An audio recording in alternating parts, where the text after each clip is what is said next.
Can you go to the questions, please, the last slide? Solutions. What are those come up with?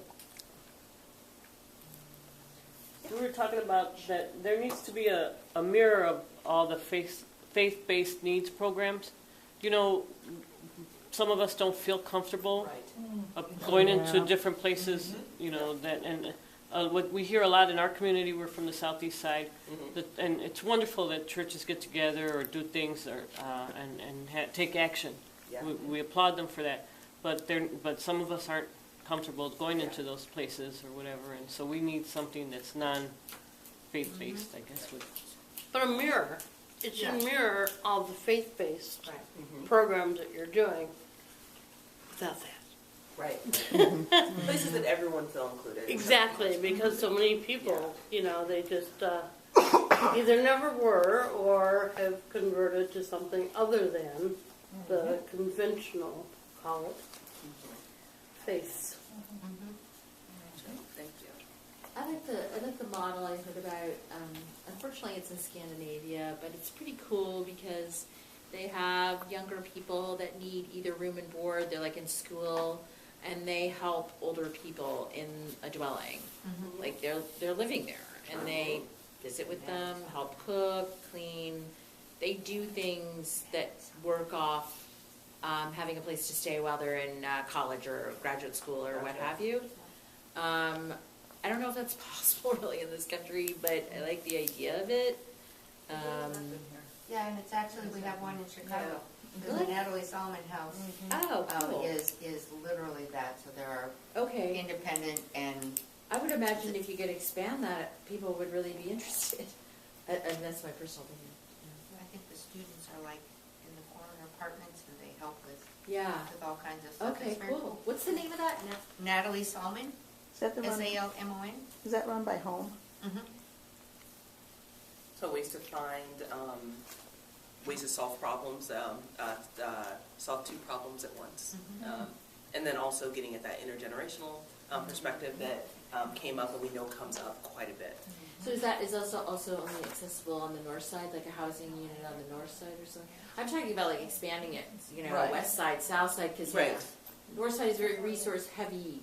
The other areas are not so much. This is it in general for everything, Yeah. but I'm really sort of getting at folks that really need that kind of help and support. You're gonna have to do it regionally though. I was just sitting and thinking, well, Well, let's not try to solve the problem yet. Let's just list it. Because I'll talk about next steps and we'll, I know this. You know, thinking back to the Golden Girls, it would really be great if there was like a network of home shares or Golden Girl sites. And there might be a system where there could be training and support, and you know, we've discovered that this, and this leads to that, and that, so you could avoid it or run toward it. It's more succinct on paper. I have, What was that? I said it was more succinct on paper. Oh, no. Thank you. It's just bigger now, that's all. Yeah. I have one more thing to contribute, and I mean, I don't know if anybody noticed, but I'm in a wheelchair. So I think that it really cannot be emphasized enough how important everything, everywhere for older LGBT community, people in wheelchairs need to be addressed. And there's a big community of people in chairs, I mean, that are specific to our group of people. You know, my group of people, I'm in a chair, and that's overlooked a lot. It still is. It's 27 years after the ADA, and it's still overlooked. So that really has to be addressed, probably as number one. But I don't like to with that. There's not enough retrofitting things. There is not, but No. you know, and it's difficult. It's a really, and I understand that it's a difficult thing. But many organizations have handled it. You know, they deal with it and they move on, and that's what you have to do. It's a lot. Because it doesn't help to have all the services in the world if folks actually cannot get in the door. If there's a step, Yeah. Yeah. just one step, Yep. that wrecks it. Any last comments. That's one last comment. There was one thing I saw about legal resources.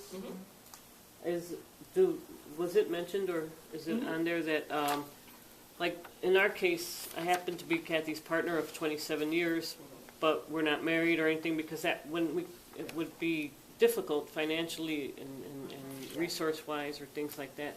So, but there are sometimes when we have questions that are specific to people like us in our situation. So I could use a resource, or a legal resource, or a lawyer, or somebody with that kind of knowledge, but I can't necessarily pay $2,000 an hour or something like that. Right. So I know. That's a really good lawyer. That was that's a good. Hopefully. They're really expensive. Bethany's working on something like that, though. Yeah. We're Oh, hoping to have it, so, wonderful. yeah.